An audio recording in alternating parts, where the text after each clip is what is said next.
It's 12:30 in Cincinnati. This is WKRP, and this is Dr. Johnny Fever making a house call down at Dell Stereo and Sound. And right now, I'd like to try to describe some of the incredible action that's happening down here. A man we believe might be a customer has just come back from freshening up, and it looks as though he's leaving. No, hold it. He's pausing there. Maybe he's going to chat with Del Murdoch, personal owner of Dell Stereo and Sound. Yes, he is. Maybe he's going to buy something here, and he's pulled out a gun. There's a policeman who might be listening, and apparently we're being held up down here at Dell Stereo and Sound. That's at 24675 9.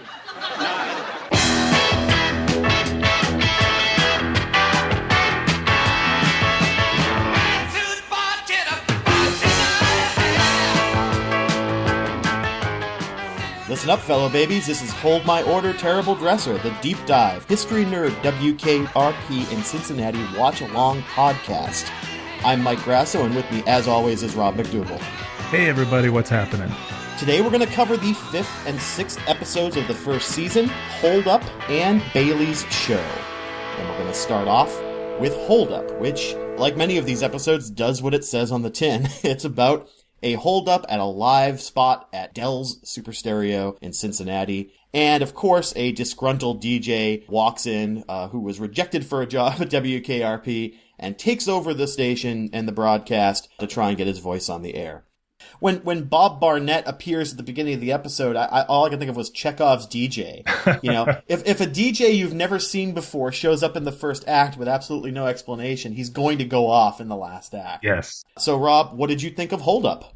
Oh, this one was a lot of fun. This is one that I remembered fondly. And yeah, I thought this is a great episode. So many good moments, so many little things. It looks like it's going to be a Herb episode. Starts out with Herb walking into the stereo store, and you have that great scene. Clearly, Herb and Del are soulmates, or at least fashion mates, and that great scene where each one tries to sell the other. Yeah, it was great. It was kind of like watching like two Samuel Beckett characters trapped in an eternity trying to sell to each other until, you know, we fade away and fade to black. I really enjoyed that first scene. For a minute, I thought that Herb was a competent salesman. Yeah. And then we find out he basically gave away the farm. And once he gets back to the station, we find out exactly what it took to get this spot going, which was a cash disbursement. So it wasn't really Herb at his best, but you do get to see sort of Herb in his element, I guess. We've heard about his 3 martini lunches and all of his, you know, clients that he works with, but we finally get to see him in action. And yes, completely superficial, completely sleazy, but you can kind of see why he went into sales, you know, and that kind of gets to that whole idea of Herb is also a frustrated performer. He wants to be on the air so badly, which I thought was really surprising. I hadn't remembered that aspect of his character. Yeah, that's right. That's right. And I don't think he's terrible. I wouldn't use the word sleazy. I think that's one of the joys of that scene is the two guys clearly recognizing a kindred spirit. And in fact, I think Del tells Herb that he's a heck of a salesman. It's true. We learn that in order to sell $750 worth of radio advertising, Herb has bought $2,000 worth of stereo equipment. Nevertheless, it's nice to see Herb in his element. The magic word, Del, is radio. Now let's talk advertising. Why advertise in the newspaper? Kids today can't read. And television, stinkerino. It's radio, Del. The magic word is radio. Speaking of radio, Herb, let's look at this little Nansui portable. Isn't she a beauty? She sure is, Del. Let's tune in to WKRP AM radio, where your advertising dollar works its hardest. Herb, can I be sincere for just one moment? Not only are you an impeccable dresser, but you are one heck of a salesman. Well, Del, coming from you, that's the greatest compliment ever paid to me.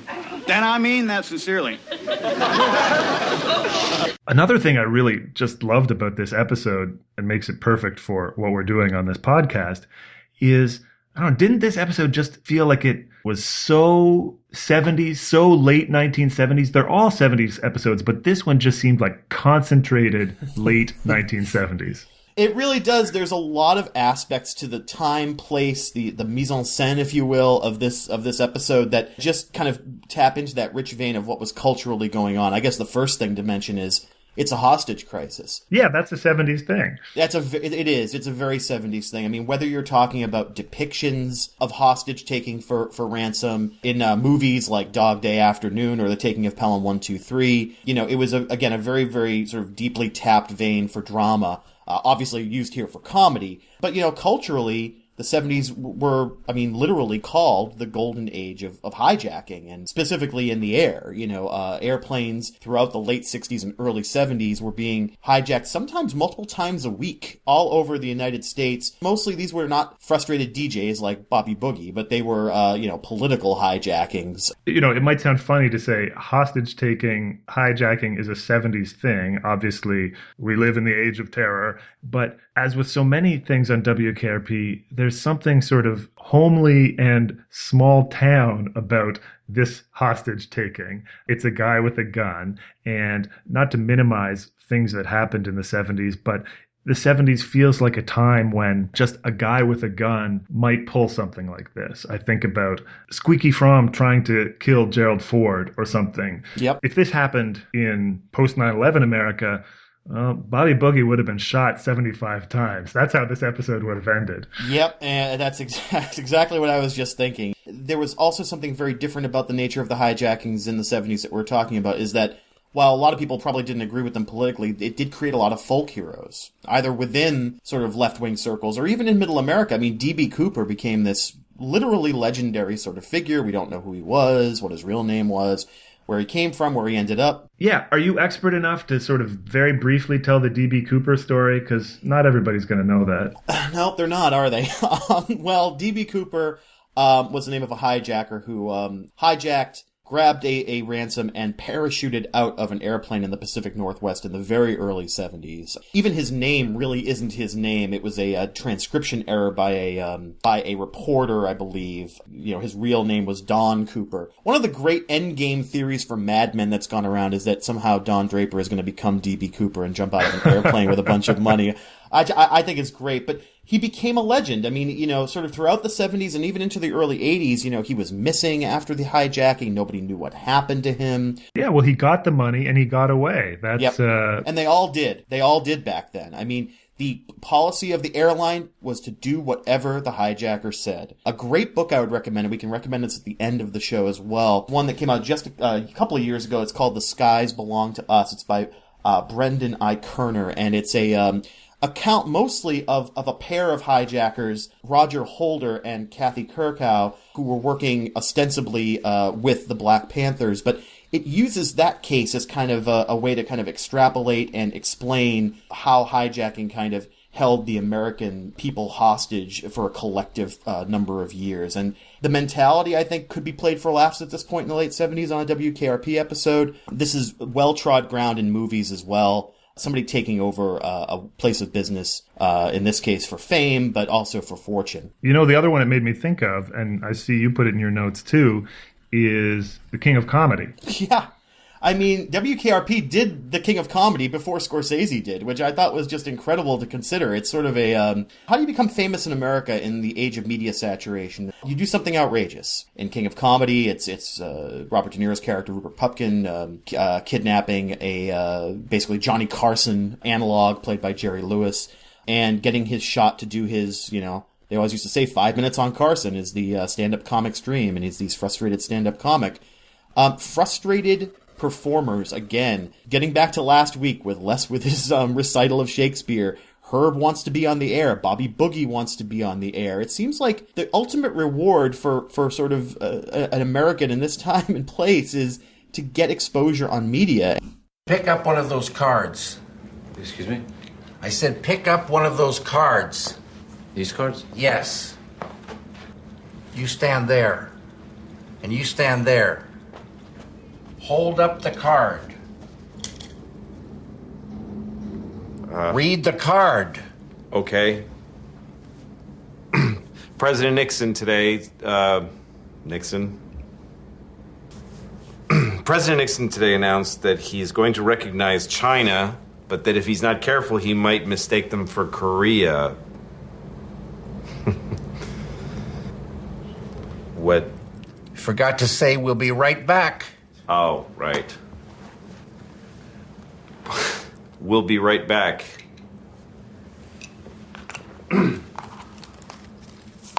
Took you 1 minute and 12 seconds to tell one joke. It's too long. Oh, no, I didn't realize. Comedy is about timing, son. Timing. You were talking about remembering this episode from when you were young. The one character that I remembered from this, first time I saw it probably when I was a child, was Bucky Dornster. Not only does he have a hilarious name... Bucky. Yeah, Bucky. Not only does he have a hilarious name, but he looks hilarious. And we should mention that's Bill Dial, who's one of the co-creators of WKRP. That's right. One of the writers, co-creators, Bill Dial, had the great quote in that Wall Street Journal article we mentioned last week when Hugh Wilson is feeling embarrassed about some of the physical comedy in the Scum of the Earth episode. And Bill Dial says, well, remember, you have to watch this the way the rest of America watches TV. Pleasantly stunned by beer. Yeah, and it seems like that is kind of a great sort of thesis statement for WKRP, trying to tread that line between, sort of the broader comedy and the stuff that it seems like Dial and Wilson both want to kind of bring into it. I think Bucky himself kind of treads that line as well. He's a humorous character. He's the sort of classic lazy, surly, union member. But that's a 70s character, right? That's a 70s trope. I mean, not just a 70s trope, but certainly less relevant today. The surly, lazy union guy who's, not going to do anything when it's his lunch break. The gun, even, when it's his coffee break, the gun does not impress him. I mean, let's talk about that sort of as an example of another thing. It would be very difficult for somebody who grew up in the sort of millennial world to understand. But Del says, I don't want any problems with the union. Like, the union is striking fear into someone's heart. My heart melted. I was like, oh my God, unions, please come back. I miss those days. Yeah. But Rob, what can you tell us about that era? This is a transitional period where, sort of the unions are starting to lose a little of their power. Yeah, there was a time when unions had enough power that you could make fun of them and people could be afraid of them. And the grand political economic context for Middle America in the 70s, in the middle of the 20th century, they called it the bargain of Detroit.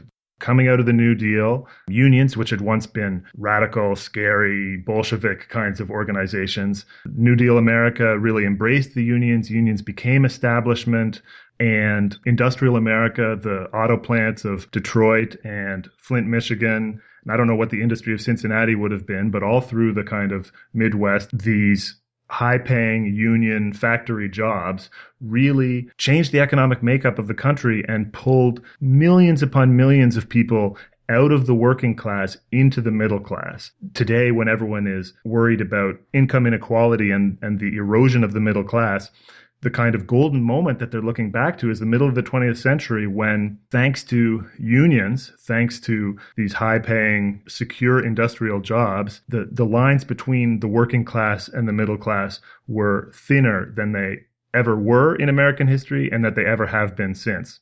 Watching this today, the fact that anyone is afraid of the unions is as quaint and funny to us as Herb Suits, sorry to say. Yeah, and I think that kind of links up with what I was going to say about Bucky as a character.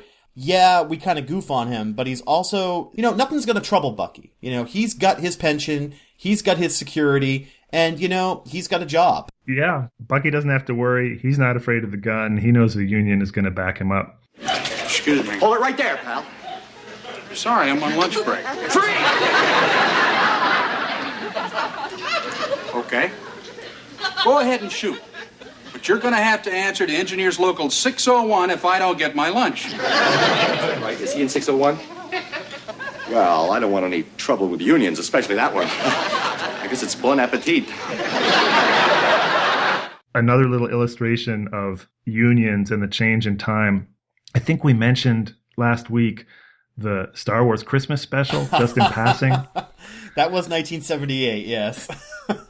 1978, same era. So I saw the Star Wars Christmas special as a kid. I only have vague memories of it, but I know that I did because somehow I conflated some scenes in the Christmas special with Star Wars itself.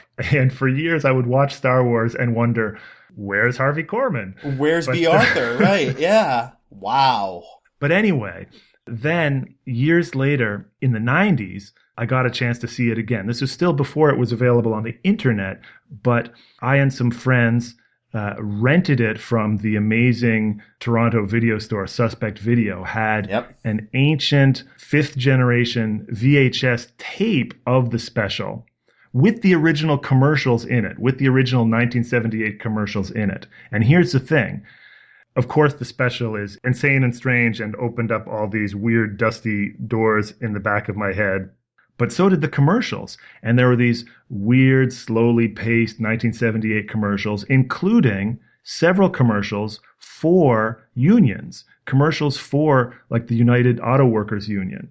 And that just seemed so strange that there was a time when unions had TV commercials. I don't even know what the call to action was, whether you were supposed to join the union or they just wanted you to support the union. But there were these long, like 60-second, slow-moving commercials that were the United Auto Workers, Building America, all the things I just said about going from the working class to the middle class. They were all there on TV.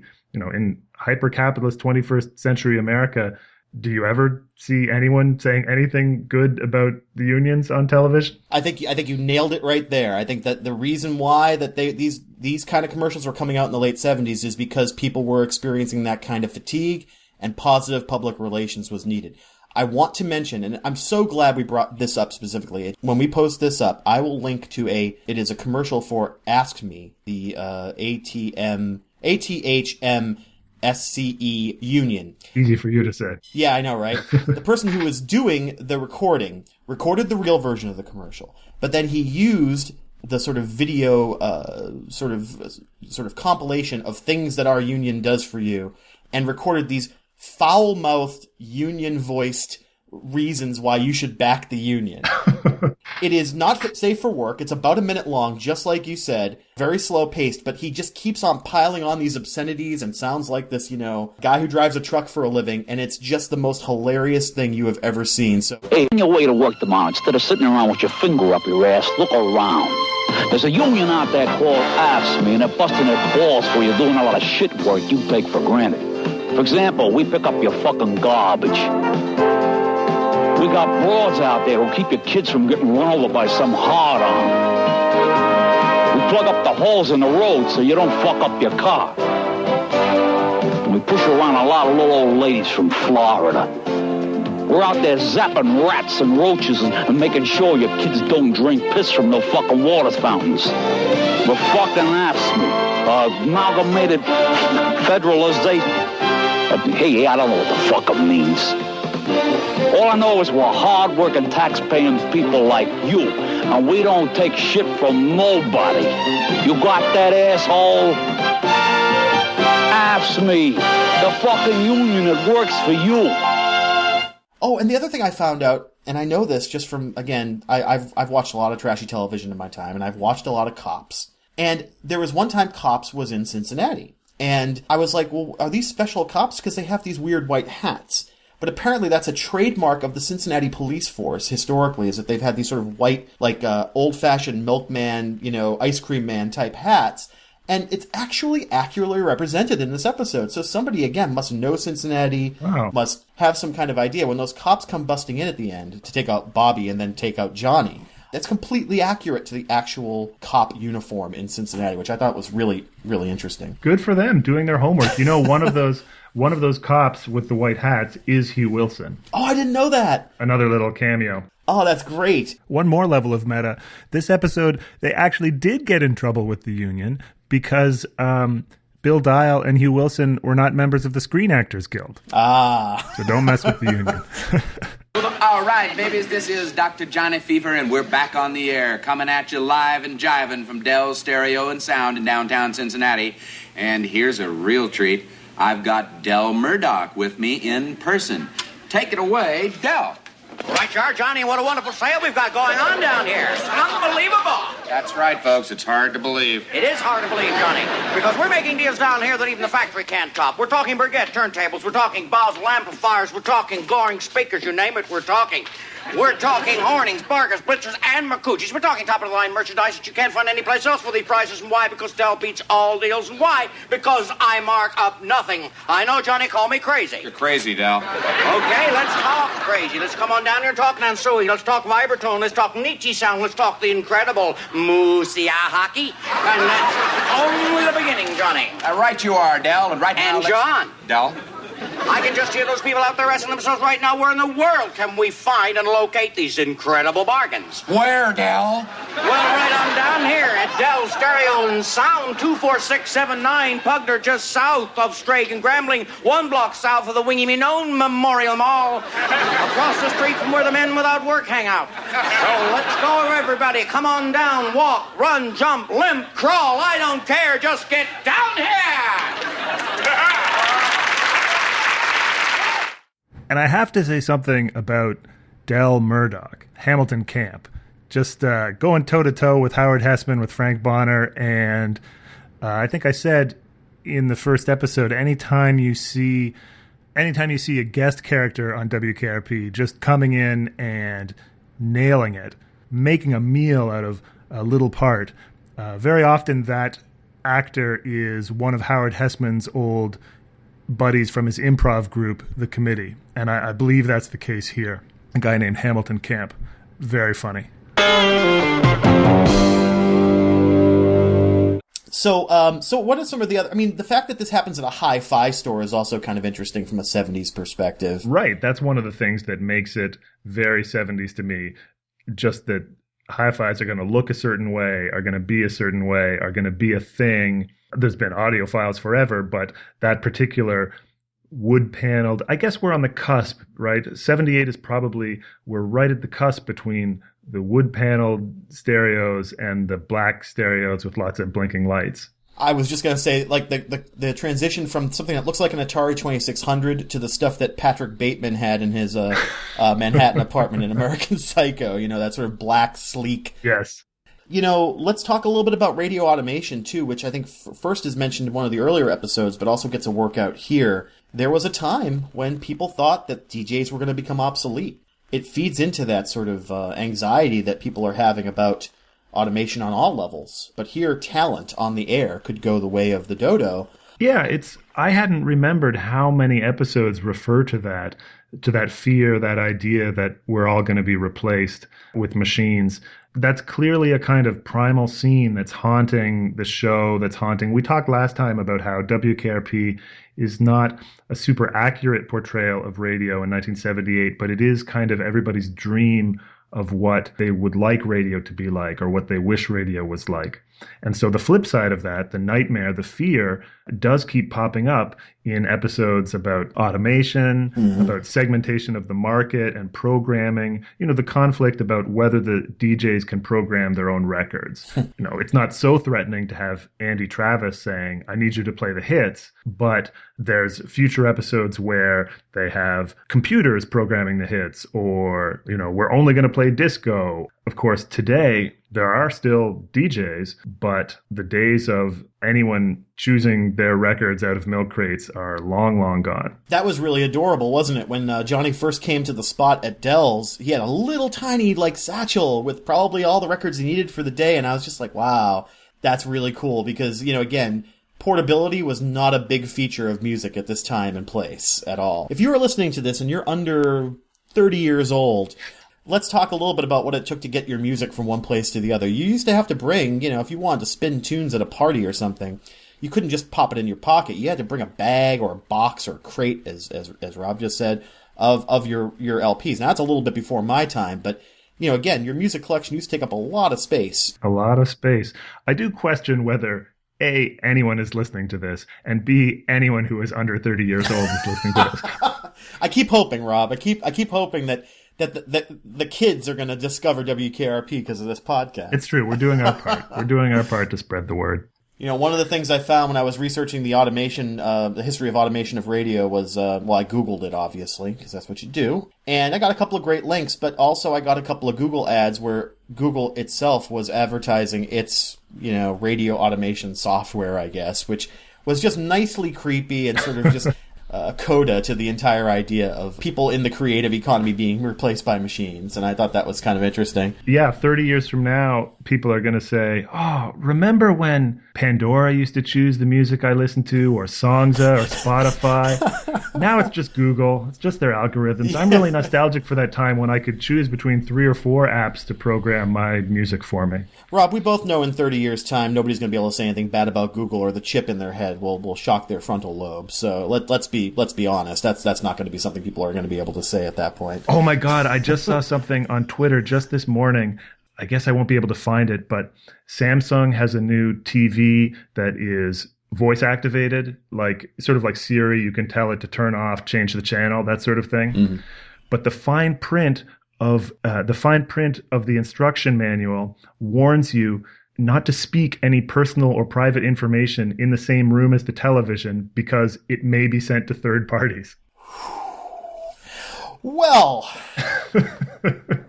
let's move on to our next episode.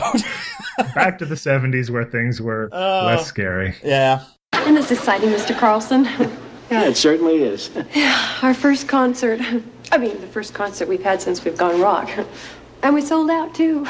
Of course, it's not a very big auditorium, but still, I think it's very exciting. Who's she? Bailey Quarters. She work here? Uh-huh. I like her. I know. You say that every time you meet her.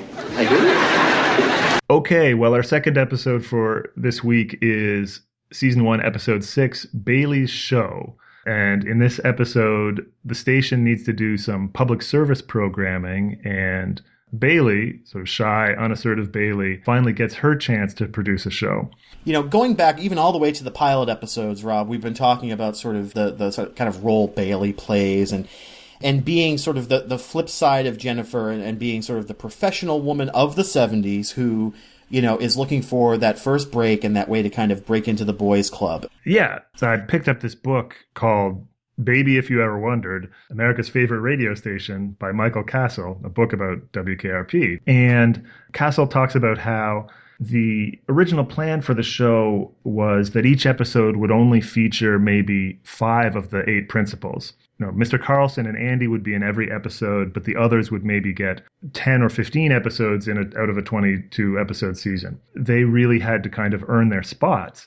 Frank Bonner talks about just making the simple decision in the pilot to tuck his sweater into his pants, and he attributes Herb's success as a character to his own innovation of how Herb was going to dress. Mm. And so Bailey, of course, is this character that is often underused on the show, but in a meta way, that's often her plot line, is that her plot line is about how she's underused at the station, right? And Wilson was not insensitive to this issue. In fact, he based the character somewhat on his own wife and her struggles and her issues. Huh. I don't know if she worked in radio, but just as a woman in the workplace, trying to assert herself. So that's the kind of backstory to this episode. And then it's interesting that this episode is the first episode not written by Hugh Wilson and Bill Dial. The writing credit for this episode is Joyce Armour, who was one of the woman staffers on the show. And I have to imagine that it's also meta in that way, too, that she's pushing herself forward and getting her first chance to write an episode. Mm-hmm. And then just to add one more level of meta, I have to admit that we actually did talk about Bailey in both of our previous 2 podcasts, but both times that part of the conversation got cut out during editing. So we're guilty too. And Bailey, I'm sorry. Bailey. Yes? How about you? You got an idea? Yes, Andy, I do. My idea is to do a 15-minute talk show once a week called Cincinnati Beat. Boring. What would make this show fresh and different is that we would talk to the average citizen who might not otherwise have a voice to the public. It's been done. It would also be an unusual show because Johnny would be doing the interviews. That's nuts! And I would produce it. I beg your pardon? I would produce it. A little louder, Bailey. I said I would produce it. This issue, again, would have been very, very hot in the early 70s. and would have cooled off a tiny bit into the late 70s, but I think that the way that WKRP handles Bailey's sort of travails, she's not just a woman in the workplace, she's also one who's been, whether it's upbringing or her nature, she's one who's not very assertive in the workplace. And sort of you have this combination of, well, how much of it is the inborn sort of prejudices of the big guy and Herb and everybody else, and how much of it is Bailey's sort of need to kind of work past it. And I think we see that compromise, that it might be a little bit of both, but might also be a little bit of a naive look at it, because I think that in the end, the average woman in 1978 in the workplace trying to make a name for herself is going to deal a lot less with her own personal issues towards being assertive, and is going to run up against the glass ceiling. Yeah, well, every episode needs a resolution, needs a happy ending. And in this episode, the resolution is that with Jennifer's encouragement, Bailey stands up for herself. You know, to me, that signifies that the show, its heart is in the right place, but also the limits of its brand of 1978 feminism. And maybe the limits of Bailey as a standard bearer, that her character issue, you know, she's not every woman. She is a shy, retiring woman who that's what she needs to do, is stand up for herself. But is what the show's saying, that the road to equality in the workplace is for all those shy, shrinking violet women to stand up for themselves? Is that the problem? That's a great way of putting it. I mean, really what it boils down to is looking at, is Bailey's problem her being retiring, or is Bailey's problem the entire environment that she is forced to navigate? Yeah, Bailey's problem in this episode is Herb is a jerk. Yes. Trying to undermine and undercut her. That's not true. Besides, what do you know about producing a show anyway? Excuse me, is Andy around? Here's the man who should be in charge of this operation. Who? What? Where? Les should be in charge. When? Why? See, he's a journalist. He has his ear on the pulse of the nation. What's this all about, Herb? I mean, this man knows the ins and outs. He has his nose to the ground. What's happening? Come on, Les. Andy's really blown it this time. Let's go tell the big guy and put an end to this right now. Right. What's this all about, Herb? Yeah, Bailey's issue is that's the issue she's always going to be dealing with, is that she's very smart, she's very capable, but she's very shy. Jan Smithers, who plays her, actually, she got her start in a funny way. There was so in 1966, Newsweek did a cover story on young people, on the young generation of today. For those millennials or Generation Xers listening to this, kind of tone-deaf stories about generations think slightly differently than their parents are not a new invention. They go back all the way to at least 1966. And so there was this cover story about young people, what do they want from us? And on the cover of that cover story was an attractive young person, namely 16-year-old Jan Smithers. And just from that, she got sort of interest TV commercials, that kind of thing, modeling. And she herself was very shy, wasn't sure she wanted to do show business, and that apparently was what got her the part. Wilson says that other actresses read better for the part, but they were playing shy, and Jan was shy. Wow. Now, I'm not sure that's the best way to make that decision, because much as I love Bailey, Jan is not the most talented thespian on the show.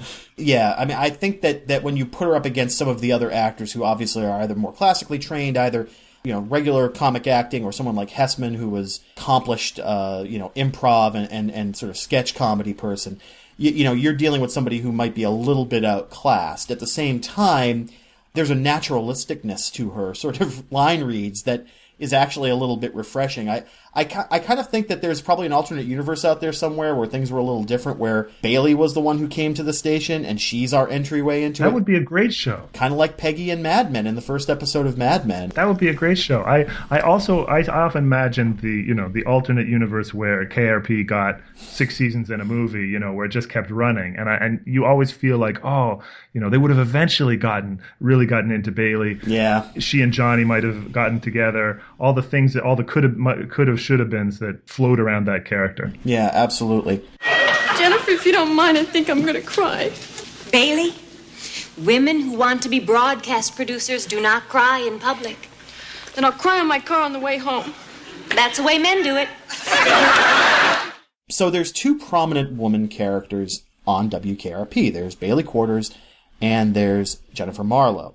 We see them interact, the two of them interact a lot in this episode. And when I was talking about Mad Men earlier, I think you and I, in the early episodes and obviously in the discussion for this episode, immediately gravitated to the Joan-Peggy dynamic on Mad Men. What we were reminded of and how it's similar and how it's actually a little different, too, because you're not only dealing with different time periods, you're dealing with very different characters. Sure, but on the surface, yeah, you have these two types. In a way, they are two routes for women to make their mark in a male-dominated workplace. Mm-hmm. So you have the curvaceous receptionist who knows how men respond to her and knows how to use that. Yep. And then you have the woman who wants to make it in the male-dominated career, wants to make it for her talent and her smarts, not because of her appearance. Yeah, and there we are, and that's sort of the essential difference, I think, between the Joan-Peggy dyad and the Jennifer Bailey one is that in Mad Men, Peggy's ascent begins in the first season, and Joan is supposed to bring her on as a secretary. As Peggy plots her own career path, Joan gets left behind, and while Joan is, like Jennifer, essential to the running of Sterling Cooper at this point, Joan also expresses dismay, envy, and feeling like she was born a little too early. And that's the difference here, is that Jennifer acts towards Bailey very differently. Jennifer does throw Bailey in the deep end and says, get this together, do it. But Jennifer also doesn't do it out of a sense of, I want Bailey's job. No. I think Jennifer knows her sort of strengths and knows how to apply them, but we see her as being immensely capable at what she does and really wanting the best for Bailey just for Bailey and not for anything greater. Yeah, absolutely. I like how you put that about Joan and Peggy. I think very early on, Joan is ready to be a mentor, ready to help Peggy out. But when she sees that Peggy is going in this other direction, Joan can't help but interpret that as an indictment of her choices and the bargain that she has made. Joan has clearly made a bargain, made a very rational choice of how to deal with this world and how to use what she has. But you do, speaking of alternate histories, you wonder about the world in which, Joan could have had one of those corner offices and she would have been unstoppable. Joan, there you are. Are you aware that I'm on the Playtex account? What about it? Please tell the girls I'm to be included in all the memos. Sure. For a moment there, I thought you were just another person coming to ask me about my brassiere. Why aren't I on the list? I don't know what to tell you. I'm not involved in that. There's business going on, and I'm not invited. I'm a good drinker. What are you asking me? You know how this office works. Parts of it? Forget it. I've never had your job. I've never wanted it. You're in their country. Learn to speak the language. You don't talk that way. I don't need to. And honestly, you never listened to a word I've said. You want to be taken seriously? Stop dressing like a little girl. One of those things that sort of came to my mind kind of thinking about this episode is the Bailey-Jennifer dichotomy is the Ginger Marianne, of the 70s, basically. It's sort of like, which of these character types appeals to you most? And I know most of us were way more interested in Bailey. She seemed brainy. She seemed interesting. And I was sort of thinking about that as sort of my reaction to shows like this when I was in my 20s and such. And then I start thinking to myself, oh my God, why am I saying these things? Because... Yeah. Okay, let me stop you there, because your discomfort with the question is laudable and it does you credit. But it would be very dishonest for us to pretend that we had never had the Bailey or Jennifer conversation. Who do you like, Bailey or Jennifer? Who do you choose, Ginger or Marianne? Betty or Veronica? Daphne or Velma? Oh, yeah. So...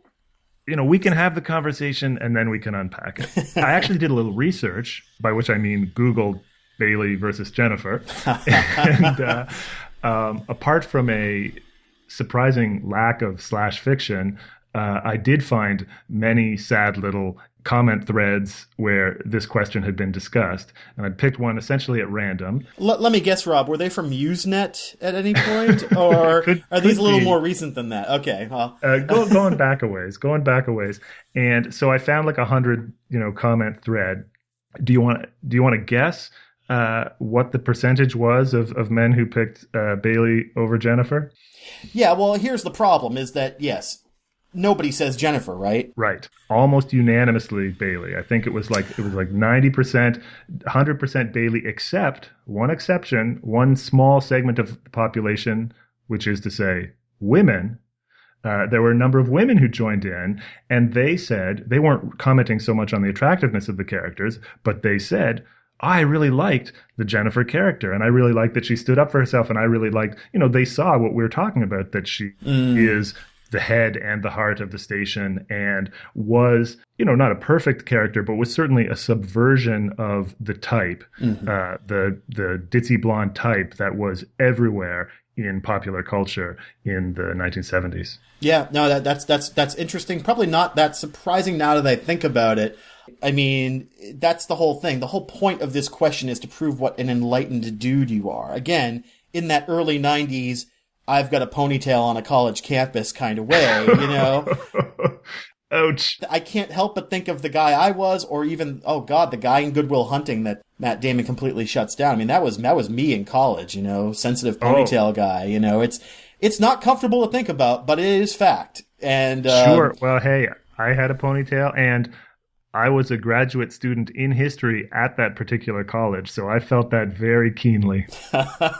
So again, yes, we were the Bailey Brigade, and of course anybody that we would have dated or tried to date or wanted to date would have heard all about how, I don't want to deal with that bombshell. It's so weirdly backhanded, uncomplimentary that I think about myself at age 20 and cringe a little bit. Oh yeah, no, so the funny thing about it, if you're listening to this... If you're not, then, no worries. But if you're listening to this, you don't have to feel bad about liking or choosing Bailey. Bailey Quarters is an appealing character. Jan Smithers is a beautiful woman. The thing that is funny is that generations of guys, ourselves included, have felt like they deserve some sort of credit for choosing Bailey. Well, first of all, there's just the thing that anytime two attractive women are in the same place, men are going to feel like they have to choose, like they have to rank them like they're cuts of meat or something, right? So that's problematic. Right. Women do this too, I think, but it's obviously a guy thing. But then, go ahead and make your choice. That's fine.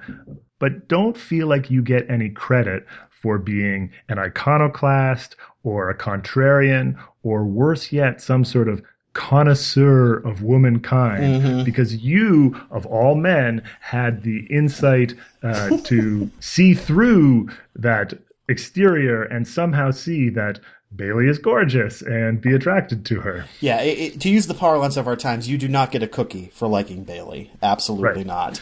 Right.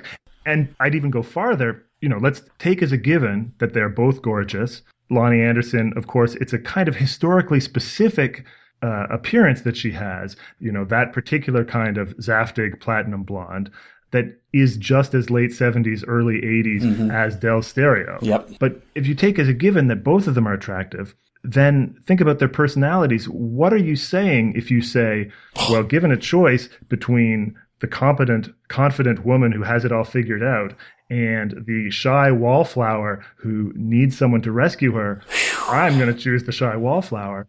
What are you saying? You don't get a cookie, and don't expect to impress anyone in the comment section of Jezebel for making that choice. Yeah, I just pictured that 20-year-old version of myself walking through Harvard Square in his trench coat and his ponytail. He just went like this. He just grabbed his chest and went, ooh, something just happened. What was that? It was someone walking over my grave 20 years from now. It's true. It's absolutely true. I mean, again, the more I look at it now at this age and sort of thinking like what you just said, like, hell, Jennifer would be a great partner. Oh my God. I mean, you would get so much done in a day. It would be unbelievable. I mean, that's how I like that now as late 30s, early 40s guys, that's how you choose someone. In your 20s, you're like, who's attractive but won't hurt my ego? And then you get close to 40, you're like, who could help me be more productive? And I would say, don't beat yourself up about how you were when you were 20. More than once, I've wanted to give 20-year-old Mike a hug and tell him it's okay.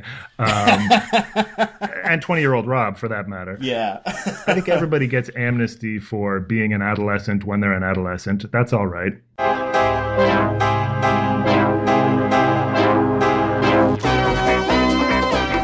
This series presents information based in part on theory and conjecture. The producer's purpose is to suggest some possible explanations, but not necessarily the only ones, to the mysteries we will examine. So last week, Rob, we tried to come up with our, we're both, scholars of the weird. We love, conspiracies and the occult and supernatural and everything else. And I tell you, it's one thing that WKRP delivers week after week is a cavalcade of weirdos. This week in Cincinnati Elliptony, we have two guests on Bailey's show, and I think we should probably start with Mrs. Woodruff. Yes. Like you say, first of all, this is just a great episode for This Week in Cincinnati Weirdness or Cincinnati Elliptony, because we have the line of people that comes to talk to Bailey is just a sort of murderer's row of kooks, cranks, and crackpots. But the one who steals the show is Mrs. Woodruff, who seems lovely and charming, but very quickly ends up telling Bailey and Venus the bizarre story of her UFO alien abduction.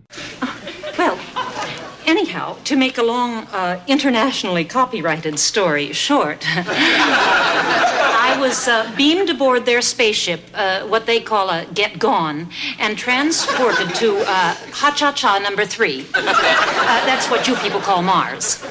I think it goes without saying, Rob, that this particular character struck quite a few chords with me, personally. Well, yes, I believe that you have a thing or two to say about late 1970s UFOlogy. UFOlogy. Oh, that reminded me of the Itchy and Scratchy and Poochie episode. You sound like you have something to say. Do you? I certainly do. Let me start off by giving you a little bit of a personal anecdote. I was scared shitless of aliens when I was a little kid. This is the golden age of the gray alien. Close Encounters of the Third Kind came out when I was 3 or 4 years old.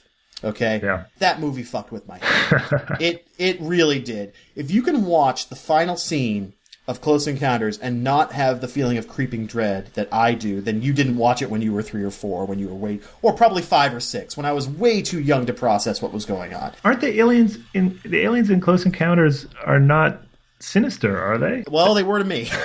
They were about 50 little kids in gray costumes walking around the gangplank of the main mothership, and they were just uncanny enough to make my skin crawl and basically make me obsessed with UFOs, gray aliens, during a time where you, again, are talking about the golden age of the UFO abduction. All over media, supermarket tabloids, novels, movies, documentaries. There's In Search Of, Leonard Nimoy's great series from this era, this exact era. That just In Search Of did scare the pants off me. It plumbed the depths of, we have a friend who was really, really scared of the Sasquatch episode of In Search Of, but that never did it to me. It was always the alien ones. And this great documentary that probably aired once every few months on Boston TV when I was a kid. It's called UFOs Are Real. We'll put a link to it because it's available on YouTube. I don't know if it's legal or not, but it's this 1979 documentary that basically takes all of the, up to this point, UFO evidence. You got Roswell, you got Betty and Barney Hill, you got the Fire in the Sky guys, you got all of that stuff. When was Betty and Barney Hill? That was the mid-'60s. And the reason why I wanted to bring up Betty and Barney Hill is because Mrs. Woodruff reminds me a little bit of Betty Hill's appearance in this UFOs Are Real documentary. This very sort of middle-aged woman. She comes off at the beginning of the interview as very, this old Yankee type. She's kind. She's got a very sort of quavering voice. And by the end of this interview she's in the UFO. She's talking to the aliens about their star map and where they come from. And you're just like, wow, what happened? Who turned the switch? All of a sudden you are telling us about your real life abduction experience. So I have a lot of deep, abiding feelings about late 70s UFO culture. And it's definitely one of my hobby horses, let's say. And Mrs. Woodruff really, really tickled me that way. Anyhow, one day I'm just sitting around minding my own business when a Drell comes up, who's obviously had one too many wowies to drink. Well, I got his joy stopper away from him and shot him twice right through the neural. Then I made my way back to Cincinnati. Did you notice her business card? Oh my God. Her business card was beautiful, the black triangle. It's a black triangle, so not only does that recapitulate the black triangle-shaped UFOs, but let's go back to Close Encounters again. Let's go back to me getting traumatized. The logo for Project Mayflower, which was the project that Francois Truffaut's character and Bob Balaban, the translator, the whole thing that put together the landing strip for the UFOs in Wyoming. Project Mayflower was the most disturbing part of the entire movie for me because they recruited all these people to go off on the alien ship, and probably due to time dilation, they will never ever see their families ever again. And the Project Mayflower logo is this inverted black triangle. And you see it on the uniforms, you see it on the booklet that Francois Truffaut passes out. It's a shape that sort of is redolent with UFO sort of significance. It had to be somewhat intentional for them to give Mrs. Woodruff a really weird-looking black business card that was shaped like a triangle. I'm convinced. I mean, I thought you were about to say that clearly the men in black were influencing the creation of WKRP. Well, I won't go that far yet, but by Men in Black, do you mean KISS? Because I'm still convinced that the KISS conspiracy theory still reigns supreme so far. But in the coming weeks, we may find there may be more Cubans, more communists involved. I think we can be very eclectic and sort of ecumenical about who's in control of the conspiracy behind WKRP, because I think there's room for everyone at that table. Absolutely.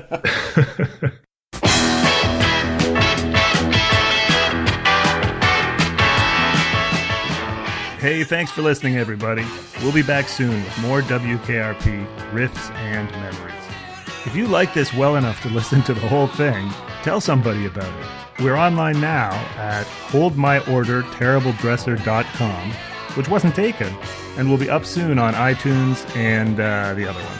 Good day, and may the good news be yours.